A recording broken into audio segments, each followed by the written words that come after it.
solving radical equations. There's a couple strategies we're going to use. First of all, we're going to remember how to solve equations. We have to remember our operations to solve. So first of all, we need to gather the variables on the same side, and we take the constants to the other side. Constants mean they have no variable. Okay? So on this one, I'm going to take my 13x to the left side. How do you take a positive across the equal sign?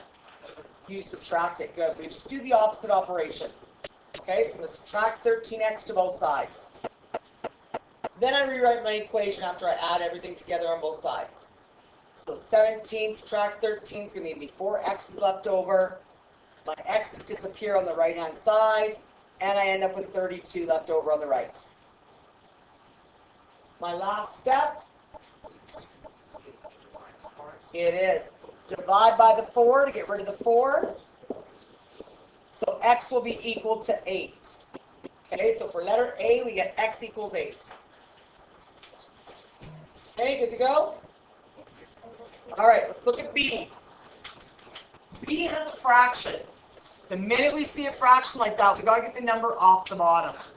So we multiply it by 4. Good. So if we multiply both sides by 4, 4 disappears on the left, and I multiply the 4 over to 6. Okay, so that 4 is gone off the bottom now. So now what I've got to do, though, I've got brackets on top. Well, there's no more bottom. I just need to multiply the 3 into my brackets. So that'll give me a 3x subtract 15, because 3 times 5 is 15, all equaling 6 times 4 gives me 24.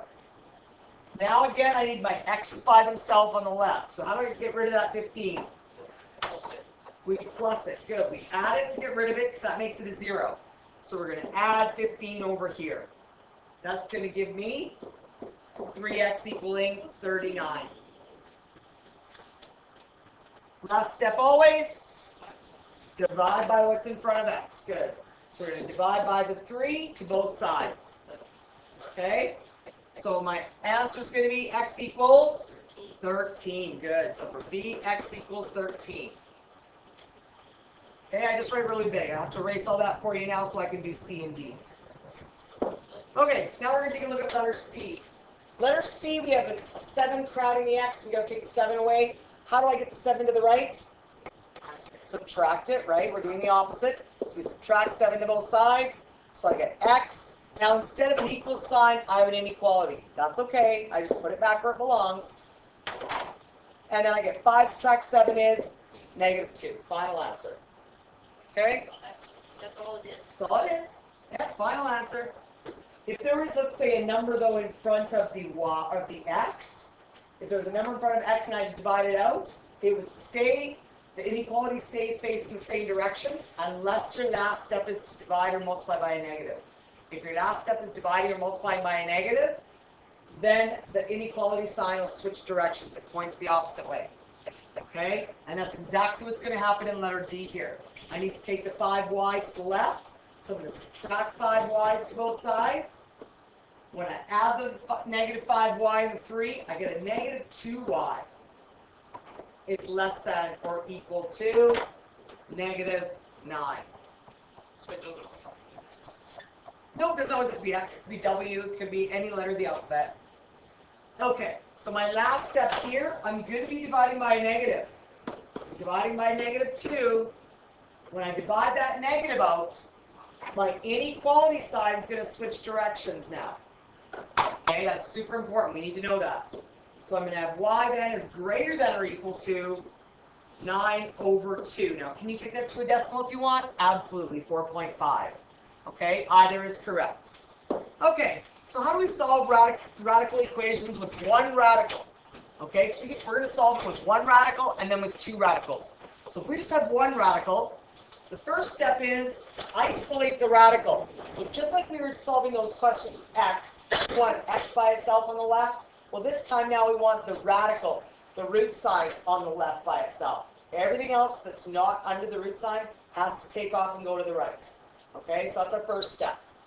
Then, to get rid of the radical sign, we square both sides. So put a little squared sign on both sides. Then we simplify and verify or check for extraneous roots. We're going to discuss what the heck an extraneous root is. We don't know what that is yet. So, first of all, can we take the square root of 0? Yes. Root 0 is just 0. Can we take the square root of a negative number? Can I go square root negative 5? No. Okay, we can't take square roots of negative values. Defining a variable under a radical, what does that mean? We've already discussed this. What does it mean when we define it? It's called a b. We're finding the boundaries of the variable. Okay? So when we define a variable, the radical, what does it mean? We're finding the boundaries. Yes. You guys don't have this? No. Okay. We have half of it. Okay, you only have part of it. I think I updated the slide. So please write the question, the part of it that you don't have, okay? Okay, so we're finding boundaries. Finding the boundaries on our variable, that does a couple things for us. So we're finding boundaries to make sure our final answer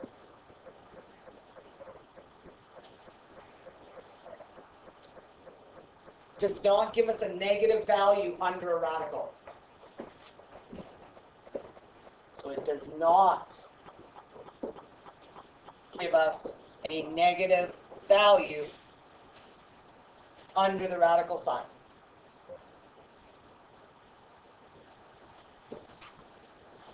Okay? That's what it's actually doing. Now, what's an extraneous root and when will it occur? That's when we eventually get an answer that's going to give us a negative value under the root. Okay? If we get, not because we get a negative answer. We can get negative answers because remember, sometimes we're multiplying by a negative number underneath already that'll give us a positive. So getting a negative is okay. But if our final answer under the root sign is going to be a negative, that's going to be an extraneous root. It can't happen. So we can never, ever have a negative answer under a root as our final answer. Okay? So an extraneous root is when that happens. If we get a final answer of a negative under the root. Now how do we know if it's going to happen that way? We do what's called the verifier of the check. Okay? So we'll do a couple questions and see what you pick up from this stuff. Okay, so let's take a look at an example. Here's our radical. We want to isolate them and have them on the left all by itself. Right now there's a 5 crowding it. So I need to subtract the 5 to get rid of them on both sides. So I'm going to get root x subtract 1 equals 2 subtracting 5 gives me a negative 3. Now, to get rid of the root sign, I'm going to square both sides. When you square both sides, you put them in brackets. So I'm going to square both sides. That gets rid of your root sign. They cancel now. So opposite operations cancel. So the root sign disappears, squared sign disappears on the left. So then you're left over with x minus 1, no more root sign. And on the right side, you're going negative 3 times negative 3 is going to give you a positive 9. It's positive 9, not negative 9. Because you're timesing a negative by a negative. Now we're back to normal equation solving. How do I get rid of that 1 on the left? I'm going to plus 1. Good. So I'm going to plus the 1 to get rid of it to both sides. So here we get x equals 10. Okay? So to do a check on this, now we're going to do the check, but first we have to define our radical. When we're defining our radical, remember, we need to make our radical equal to, greater than or equal to 0. So I'm going to say root x, or sorry, you take it out of the root sign, you just write down what's underneath. So you're going to go x subtract 1 is greater than or equal to 0. Okay? Plus 1, we're going to solve it. So x must be greater than or equal to 1 in this case. So our boundary isn't 0 this time. It's 1. Because what creates 0 under the root sign? The minus. Right, the 1 subtract 1 gives me a 0. That's why the number under the root sign has to be 1 or bigger. Okay? Does that make sense? Perfect. Okay, so now we've defined it. We know that's what it is, comma, XER. Now we're going to do a check on it. So we're going to do a check right here. Whenever you do a check, you're doing left side and right side. So, left side of the equation, right side of the equation. I left more room on the left. How come? Because most of my equation's on the left. I only have the single digit 2 on the right-hand side. So that means if my solution, so if I got x equals 10 here, okay, I got x equals 10. I'm putting 10 where the actual x is. So I'm going to go root, I'm putting my 10 in for x, subtract 1, and then it's got plus 5. Well, radicals act like brackets in BEDMAS, they go first. So you're going to solve under the radical. 10 subtract 1 is 9, plus 5. How much is the square root of 9? 3, plus 5. Is 3 plus 5 equal to 2? No, 8 does not equal 2. Since the left side does not equal the right side, this tells us that it's an extraneous root. That's not a solution. So we would say x equaling 10 is not a solution. Whenever you see me write SOLN, that's abbreviation for solution. So x equals 10 is not a solution. And if you don't do the check on it, you don't know if it's a solution. Doing the check is part of the question. You have to do it every time. Okay? So, we solved the equation, we found the answer, we found the boundaries for our restrictions, and then we do our check to see if our answer is correct. Here, nope, it's not correct. It's not a solution. How come? Because when I did my check, the left side did not equal the right side. Okay? Well, it's all part of your answer. But what you're going to say right beside the 10 here is exactly what I did. Not a solution. Okay? Because the check didn't work out. Left side wasn't equal to the right side. So all of this is your answer. All of it. Okay? So basically showing me this. So the left side's not equal to the right. Showing you your solution, the x equals 10. And showing the boundaries. Those 3 things are necessary to get a mark. Okay? Okay, on this question, we have a digit in front of the root sign. So that means we've got to divide it out to both sides. So we're going to divide both sides by 3, because remember, we want a radical by itself. It has to be isolated.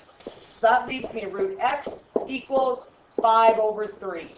Now we're going to leave it as 5 over 3. We're not going to change it to a decimal, because it's going to give us a run-on decimal or a repeating decimal. So we're leaving it as a fraction. Now, how do I get rid of my root sign? You square both sides. Okay? Put it in brackets, square both sides. Now, because you have a fraction on the right-hand side, that means you're squaring the top number and the bottom number. Oh. I thought like if you were to turn it to radical, it was a repeating 15. A repeating decimal? Yeah. Yeah, you can, but when you square a repeating decimal, your calculator will round the decimal at the very end, so you can't square it effectively. You have to leave it as a fraction to square it. Okay? So, when we square it, our root sign and our squared sign cancel. We get x equals, now we square the top and the bottom. So 5 squared is 25, 3 squared is 9. So my answer is 25 over 9. Now we need to check it first. Okay, let's check this guy. So, again, we've got left side, right side. Our left side is 3 root x, our right side is 5. Now I put in the numbers they gave me for x. So I've got 3 root 25 over 9, and the right side's a 5. Now, I take the square roots of 25 and 9, they're perfect squares. That's how I get rid of the root sign. So I'm going to have 3 times 5 over 3. Put that in your calculator, you're going to notice the 3's cancel, your answer is 5. So we get the left side is 5, the right side is 5, we get left side equals right side. So yes, this is a solution. Okay, so yes, it is a solution. Okay, because the left side equaled the right side when I checked it. Now we can't forget, we have to do the boundaries. We must do our boundaries. So let's go back to our equation. We always take the radical out of the root sign and have it greater than or equal to 0 to start. So I'm going to say x is greater than or equal to 0. Do I have to divide or times by any number? Is there anything else beside the x or under the x? No. So that will be our boundary. We're done. Comma, XER. Okay? Yes.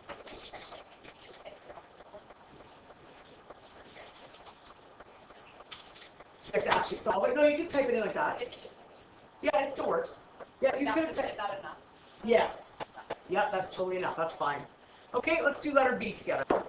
On B, we're going to do the exact same thing. We've got a 5 on the right. We've got to take our negative 5 to the right. Or sorry, on the left. We've got to take them to the right. How do we get rid of our negative 5?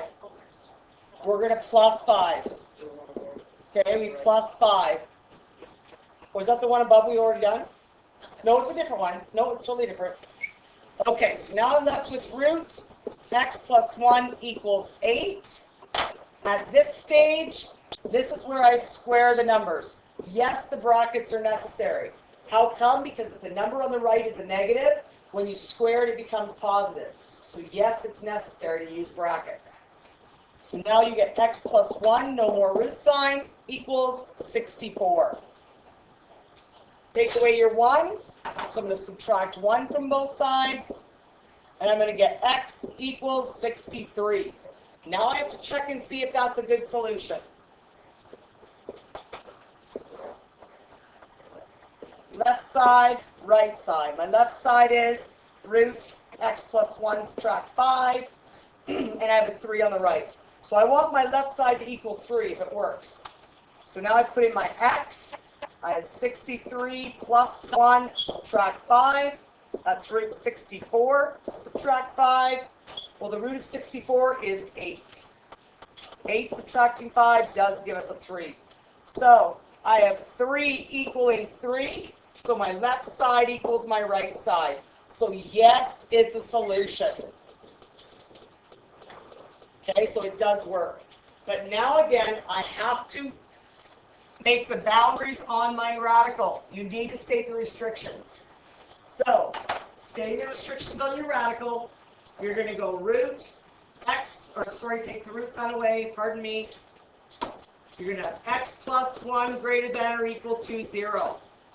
Take your 1 to the right, subtract 1. So x must be greater than or equal to negative 1. How come? If I put negative 1 in there, negative 1 plus 1 gives me 0. Okay? Any number below negative 1 is going to give me a negative answer. Remember, you can't take square roots of negative answers. So that means that the number under the root sign has to be a negative 1 or bigger. Okay? Okay, this is the practice section. Give these a try, push pause now and play when you're ready. Okay, you've had a chance to look at these. Let's take them up together. So, there's nothing else I have to do to isolate my radicals, so I'm going to square both sides. Use the brackets. Get x subtract 2 equals 25. Plus your 2, we're going to get x equals 27. Now, we need to see if that is a correct solution or not, or if it's extraneous. So let's do a check. Left side, right side. We're going to have root x minus 2, and over on the right side we have a 5. So I did the root of 27 subtract 2, which is root 25. The root of 25 is 5. So yes, 5 equals 5. Left side does equal the right side. So that means that 27, yes, is a solution. Okay? Now let's find our boundary. Our boundary, again, we take our radical, we just take the information underneath it, so we take x subtract 2, and always write greater than or equal to 0. Get rid of your 2, so plus 2 to both sides. I get x must be bigger than or equal to positive 2. How come?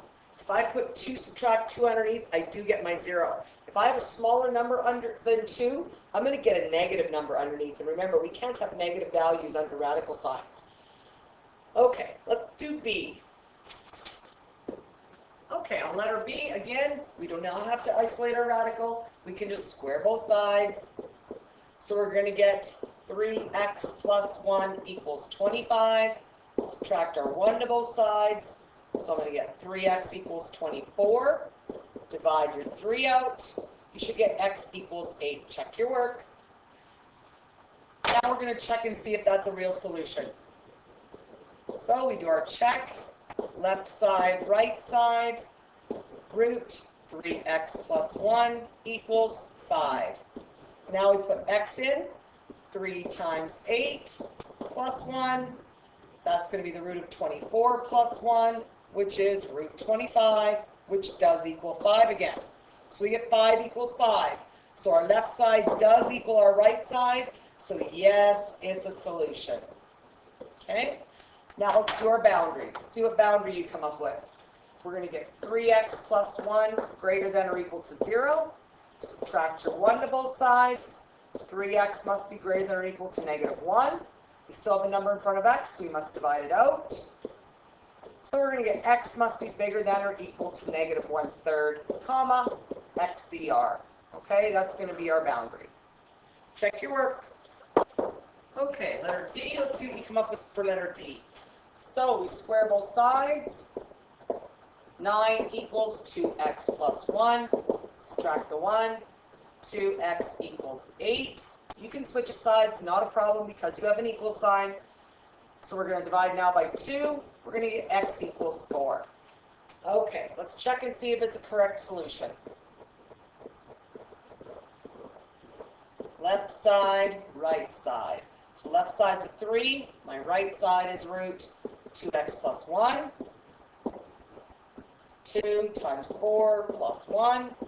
So I'm going to get 8 plus 1, which is root 9. The root of 9 is 3. And yes, it's equal to my left side. So left side does equal the right side. So yes, it's a solution. Okay, so x equals 4 is a proper solution. Now let's check the boundaries on your radical. So we say 2x plus 1 is greater than or equal to 0. It must be. Subtract 1 to both sides. 2x greater than or equal to negative 1. Divide our 2 out. X must be greater than or equal to negative 1/2. Okay, again, comma, xcr. There's our boundary on that one. Let's check and see how you did on E. Okay, on this one we can't start yet and square both sides until we get rid of that 2. So I'm going to plus 2 to both sides. That'll give me root 5x minus 9 is equal to 9. Now I can square both sides. I'm going to get 5x subtract 9 equals 81. Now I take a look and I must get rid of my 9. So I plus 9 to both sides. I'm going to get 5x equals 90. I must divide by my 5 in front of my x. For my final steps, I'm going to get x equals 18. Again, let's check our solution. Okay, a check. Left side, right side. My left side, root 5x subtract 9, and then we subtract 2 equals a 7. Now remember, your radical, because in BEDMAS it goes first, you have to solve it first before you can subtract that 2 on the left side. So we put in our answer of 18. So 5 times 18, subtract 9, then subtract 2. So that's going to give us the root of 90, 90 subtract 9, and then subtract 2. This is still my left side, so I'm going to get root 81, subtract 2. Well, the root of 81 is 9. Subtract 2 gives me 7. So my right side is 7. So yes, the left side equals my right side. So that means yes, 18 is a solution. Okay, so yes, it works. Let's find our boundary. So your restriction on your variable, 5x minus 9 must be greater than or equal to 0, plus your 9, plus your 9 to both sides. You get 5x greater than or equal to 9, divide both sides by 5. X must be greater than or equal to 9 over 5. And yes, leave it as a fraction, otherwise you might get a run-on decimal. Okay, and again, at the end, you always put comma xer. All right, let's check and see how you did on F. Check your work. On F, we take away our 1 first to both sides. So I have 2 root 1 minus 3x equaling 8. Now I divide the 2 out to get rid of it. And I'm left with 1 minus 3x, root 1 minus 3x equaling 4. Now both sides, or pardon me, my radical is isolated. I can square both sides. I'm going to get 1 minus 3x equals 16. Now I need to get rid of the positive 1. Remember, there's a hidden positive sign there. So to get rid of that 1, I subtract 1 to both sides. So I'm going to get negative 3x equals 15. Now I'm going to divide both sides by my negative 3. So I'm going to get x is equal to negative 5. Okay, again, let's check and see if it's a solution. Left side, right side. So my left side is 2 root 1 minus 3x plus 1, and it should all equal 9. So now let's put our x in for x. So 2 root 1 minus 3 times x plus our 1, and the 9's on the right. Remember, that positive 1 on the end is not under our root sign. So we got negative 5 for an answer. So now we're going to solve it from there. 1 negative times a negative is a positive. 1 plus 15 plus 1. 2 times root 16 plus 1. Well, that's 2 times 4 plus 1, which gives us 8 plus 1, which is 9. And that's our right side. So the left side does equal the right side. So that means yes, negative 5 is our solution. Let's move up and check our boundary. What boundary did you come up with? So our boundary, again, we take our what's underneath the radical, so our radicand, 1 minus 3x, and now I need to go is greater than or equal to 0, as always.